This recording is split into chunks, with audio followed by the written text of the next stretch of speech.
অনূর্ধ্ব-23 চ্যাম্পিয়নশিপের বাছাই পর্বে নিজেদের শেষ ম্যাচে সিঙ্গাপুরকে 4-1 গোলে হারিয়েছে বাংলাদেশ। প্রথম 2 ম্যাচে হেরে যাওয়ায় বাংলাদেশ মূল পর্বে যাওয়ার স্বপ্ন আগে থেকেই শেষ হয়ে গিয়েছিল। তবে এই জয়ে তাদের আত্মবিশ্বাস অনেকটাই বেড়েছে। ম্যাচের প্রথমার্ধে বাংলাদেশ চাপে থাকলেও গোলরক্ষক মেহেদী হাসান শ্রাবণের দুরন্ত সেভে দল লড়াইয়ে টিকে থাকে। এরপর দ্বিতীয়ার্ধে পুরোপুরি ঘুরে দাঁড়ায় বাংলাদেশ। 70 থেকে 82 মিনিটের মধ্যে একের পর এক 4টি গোল করে তারা। 70 মিনিটে ইতালি লিগে খেলা ফাহমিদুল ইসলাম দূরপাল্লার শটে প্রথম গোলটি করেছিলেন, যা জাতীয় দলের হয়ে তার প্রথম গোল। এরপর আল আমিন মোরশেদ আহমেদ অধিনায়ক শেখ মোরসালিন গোল করে দলের বড় জয় নিশ্চিত করেন।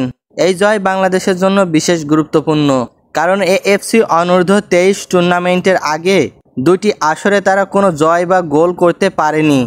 এই ঐতিহাসিক জয় ভবিষ্যতে ভালো খেলার জন্য দলকে অনুপ্রাণিত করবে।